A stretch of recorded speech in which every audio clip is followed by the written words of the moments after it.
ഇപ്പോൾ രാഷ്ട്രീയ പ്രതിയോഗികളെ അമർച്ച ചെയ്യാനായിട്ടുള്ള ഒരു ഏറ്റവും എളുപ്പമാർഗ്ഗമാണ് ഇപ്പോൾ ഉപയോഗിക്കുന്ന ED എന്ന് പറയുന്ന സംവിധാനം. ആ ED കൊണ്ട് ശ്രീമതി കവിത എത്രയോ പേരെയാണ് ഇതുപോലെ അറസ്റ്റ് ചെയ്യുകയാണ്. അത് എന്നിട്ട് ഇതെന്താ കാര്യം എന്നറിയോ? ഇവരങ്ങനെ പറഞ്ഞു, ഇങ്ങനെ പറഞ്ഞു. ആരാ പറയുന്നേ? അവർ മൊഴി കൊടുക്കുന്നത് ഇത് യഥാർത്ഥത്തിൽ അപ്രൂവറാണ് ഈ മൊഴി കൊടുക്കുന്നത്. അപ്രൂവർ എന്ന് പറയുന്ന ആളെന്ന് പറയുന്നതിന് നിയമത്തിൽ വലിയ വില കൊടുക്കപ്പെടാത്ത ഒരാളാണ് ഈ അപ്രൂവർ. അപ്രൂവർ എന്ന് പറയുന്നത് എന്താണെന്നറിയാം? അതിന് വില കൊടുക്കാത്തതിൻ്റെ കാരണം, അപ്രൂവർ എന്ന് പറയുന്ന ആൾക്ക് ഒരു ക്വാളിഫിക്കേഷൻ ഉള്ളതെന്ന് പറഞ്ഞാൽ അയാൾ കുറ്റവാളിയാണ്. അയാൾ ഈ കുറ്റം ചെയ്തു. പക്ഷേ ഈ കുറ്റങ്ങളെല്ലാം അയാൾ അങ്ങ് ഏറ്റു പറഞ്ഞ് മൊത്തം ഞാൻ ചെയ്തു, ഇന്നാരുമൊക്കെ ഇന്നതുപോലെയൊക്കെ ചെയ്തു എന്ന് പറയുകയാണ്. അതായത് വേറെ ആളുകൾക്കെതിരെ തെളിവ് കൊടുക്കും. അതാണ് ഈ അപ്രൂവർ. ഈ അപ്രൂവറെ നിയമം നല്ലതായിട്ട് അപ്രൂവറുടെ മൊഴി യഥാർത്ഥത്തിൽ നിയമത്തിൽ എടുക്കാനായിട്ട് കുറച്ച് ബുദ്ധിമുട്ടുകളുണ്ട്. അതെടുക്കുന്നത് അതിന് കോൺക്രീറ്റ് ആയിട്ടുള്ള ഒരു എവിഡൻസ്, ഇതിനെ സപ്പോർട്ട് ചെയ്യുന്ന, കൊറാബറേറ്റ് ചെയ്യുന്നെന്ന് പറയും, ഉള്ള മെറ്റീരിയൽ പർട്ടിക്കുലേഴ്സിൽ, അതായത് വിശദമായിട്ടുള്ള അതിൻ്റെ മെറ്റീരിയൽ ആയിട്ടുള്ള കാര്യങ്ങളിലെല്ലാം ഉള്ള ഇതിനെ കൊറാബറേറ്റ് ചെയ്യണം, അതിനെ സ്ഥിരീകരിക്കുന്ന ഒരു മൊഴി വേണം, ആ തെളിവ് വേണം. ആ തെളിവുകളുണ്ടെങ്കിൽ മാത്രമേ ഈ അപ്രൂവറുടെ മൊഴിയും സ്വീകരിക്കുകയുള്ളൂ. നമ്മുടെ നിയമത്തിൽ അങ്ങനെയാണ്. അങ്ങനെ വരുന്ന ഉടനെ എന്താണെന്നറിയാം ഇതിനകത്തൊരു കുഴപ്പം? ഇതിനകത്ത് ഈ കേസിനകത്ത് തന്നെ പിടിച്ചേക്കുന്നത് ആകെ ഈ കേജ്രിവാളിനെ അറസ്റ്റ് ചെയ്തേക്കുന്നതിൻ്റെ കാരണം ഒരു അപ്രൂവർക്ക് മൊഴിയാണ്. ഈ അപ്രൂവറുടെ മൊഴി എന്ന് പറയുന്നത് ഒന്ന് ആലോചിച്ച് നോക്കട്ടെ. അപ്രൂവർ എന്ന് പറയുന്ന ആൾ എന്താണ്? അപ്രൂവർക്ക് സാധാരണഗതിയിലെ നിയമ സംവിധാനം പെട്ടെന്ന് അപ്രൂവറെ വിശ്വസിക്കാത്തത്? അതിന് രണ്ട് കാര്യങ്ങളെന്ന് പറയുന്നത്, ഇയാൾ ഈ കുറ്റം ചെയ്തു എന്നുള്ളതാണ് ഒന്ന്. അയാൾക്ക് അതിന് റിലീഫ് കിട്ടുന്നു, അയാൾക്ക് അതിൽ നിന്ന് പ്രശ്നം ഉണ്ടാകുന്നില്ല എന്നുള്ള ഒരു ഉറപ്പ്.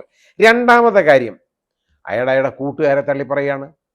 അയാളെ കൂടെ നിന്നുകൊണ്ട് എല്ലാ പണിയും നടത്തിയിട്ട് അയാളെ കൂട്ടുകാരെ ബിട്രേ എന്ന് ഒരുത്തനെ ആര് വിശ്വസിക്കും? അതുകൊണ്ടാണ് ഈ അപ്രൂവറുടെ മൊഴിക്ക് സ്ഥിരീകരണം വേണം, എങ്കിലേ അതിന് എവിഡൻഷ്യറി വാല്യൂ ഉള്ളെന്ന് പറയുന്നത്. ഇതിനകത്ത് സ്ഥിരീകരണം വരുന്ന ഒരു മൊഴികളും ഇല്ല എന്നുള്ളതാണ് മനസ്സിലാക്കിയേക്കുന്നത്. ഈ അപ്രൂവറുടെ ഒരൊറ്റ സ്റ്റേറ്റ്മെന്റ് കൊണ്ടാണ് ഒരു മുഖ്യമന്ത്രിയെ പിടിച്ചകത്തിട്ടേക്കുന്നത്.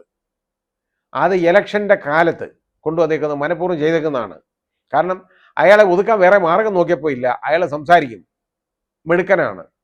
അയാൾ അവിടെ ഒന്നുമില്ലെങ്കിലും അവിടെ വെള്ളം ഫ്രീ ആയിട്ട് കൊടുക്കുന്നു, കറണ്ട് കൊടുക്കുന്നു, അതുപോലുള്ള സംവിധാനങ്ങളൊക്കെ ആ നാട്ടിൽ ചെയ്യുന്നു. അയാൾ കാണിച്ചു കൊടുത്തു എങ്ങനെയൊക്കെ ചെയ്യാമെന്ന്. 8,000 കോടി വാങ്ങിക്കുന്നതിന്, ഇലക്ട്രൽ ബോണ്ട് എന്നുള്ള പേര് വാങ്ങിക്കുന്നതിനും ഇതുപോലെ കത്തി കഴുത്തെ വെച്ച് പിടിച്ചു പറിക്കുന്നതിനും പ്രശ്നമൊന്നുമില്ല. അത് അഴിമതിയല്ല. പക്ഷെ 200 കോടി രൂപ വാങ്ങിച്ചെന്നുള്ളതാണ് അഴിമതി. 200 കോടിയുടെ അഴിമതി നടന്നു. ഇതാണ് പ്രശ്നം. അപ്പം ഇത് അകത്താക്കണമെങ്കിൽ ആദ്യം ആരെയാ വെളിയിൽ അകത്താക്കേണ്ടതെന്ന് ഇവരൊന്ന് ആലോചിക്കണം കേട്ടോ. ഈ ED ഇതേപോലുള്ള സംവിധാനം ഒക്കെ ഇതുപോലെ ദുരുപയോഗം ചെയ്യുക എന്നൊക്കെ പറയുന്നത് വളരെ വൃത്തികേടാണ്. ബഹുമാന്യനായ ഒരു സുപ്രീം കോടതി ജഡ്ജി പോലും ഇപ്പോൾ അതിനെതിരെ പ്രതികരിച്ചേക്കുന്നത് കണ്ടു. ഇതേപോലെ ഈ ശല്യം ചെയ്യുന്നതിനെക്കുറിച്ചും ഈ രീതിയിലുള്ള പ്രവർത്തനങ്ങളെക്കുറിച്ചും ഇതേപോലെ നിയമ സംവിധാനത്തെ ദുരുപയോഗം ചെയ്യുന്നതിനെക്കുറിച്ചും ഒക്കെ പ്രതികരിച്ച് കണ്ടു. നല്ലതാണ്. ഏതായാലും പ്രതികരണങ്ങളൊക്കെ വരട്ടെ. ഇനിയിപ്പോൾ എന്താ അറിയോ, ഇത് ഞാൻ പറഞ്ഞില്ല, ഓരോരുത്തരെ നോക്കിയിരിക്കുകയാണ് പ്രതിയോഗികളെ ഒതുക്കാനായിട്ട്, അമർച്ച ചെയ്യാനായിട്ട്. നേരെ മഹുവാ മൈത്ര ആദ്യം ഒരു കാര്യവും ഇല്ലാതെ പറഞ്ഞിട്ട് പാർലമെൻറ്റ് ചോദ്യം ചോദിക്കാൻ പണം വാങ്ങിച്ച ആർക്കോ ചോദ്യം ചോദിച്ചു. അതിന് പണം വാങ്ങിയോ കൊടുത്തോ ഇല്ലയോ എന്നുള്ളതിനെക്കുറിച്ചൊന്നും തെളിവൊന്നുമില്ല. അതൊരു കമ്മിറ്റിയെ വെച്ച് പെട്ടെന്ന് റെഡിയാക്കിയെടുത്ത് അവരെ അങ്ങ് വെളിയിലാക്കി കേട്ടോ. കാരണം എന്താ, ആ സ്ത്രീ നന്നായിട്ട് സംസാരിക്കും, അഴിമതികൾ ചൂണ്ടിക്കാണിക്കും. ഇപ്പം എന്തോ അവർ വീട്ടിലേക്ക് പോയേക്കുന്നത് CBI അന്വേഷിക്കാൻ. കാരണം എന്താ, ഇനി അവിടെ CBI ആരെങ്കിലും എന്തെങ്കിലും പിടിച്ചു വെച്ചേക്കുന്നുള്ള രീതിയിൽ അവിടെ ചെന്ന് കഴിഞ്ഞാൽ, ഇവിടെ ഇന്നാരെ ഒളിപ്പിച്ചു വെച്ചു, അല്ലെ ഇവിടെ കഞ്ചാവ് വെച്ചു, കഞ്ചാവ് വെച്ചൊക്കെ പിടിക്കുമല്ലോ.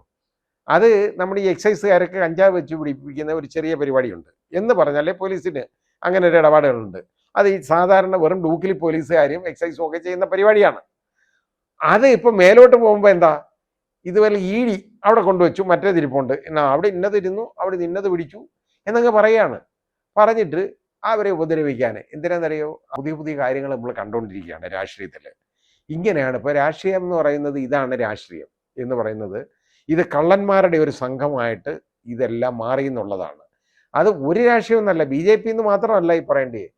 എല്ലാ രാഷ്ട്രീയ പ്രസ്ഥാനങ്ങളും ഇതുപോലൊക്കെ തന്നെയാണ്, ഒരു വ്യത്യാസവും ഇല്ല. ഒരു വിധത്തിലല്ലെങ്കിൽ മറ്റൊരു വിധത്തിൽ അവർ കുറേ അണികളെ ഉണ്ടാക്കിയെടുത്ത് അവർക്ക് വളരാൻ, നേതാക്കൾക്ക് തഴച്ചു വളരാനുള്ള മണ്ണുണ്ടാക്കുക എന്നുള്ളതല്ലാതെ അതിനപ്പുറത്തോട്ട് ഒരു കാര്യമില്ല. ജനങ്ങൾക്ക് വേണ്ടിയുള്ള ഒരു സംവിധാനമൊന്നും അല്ലത്.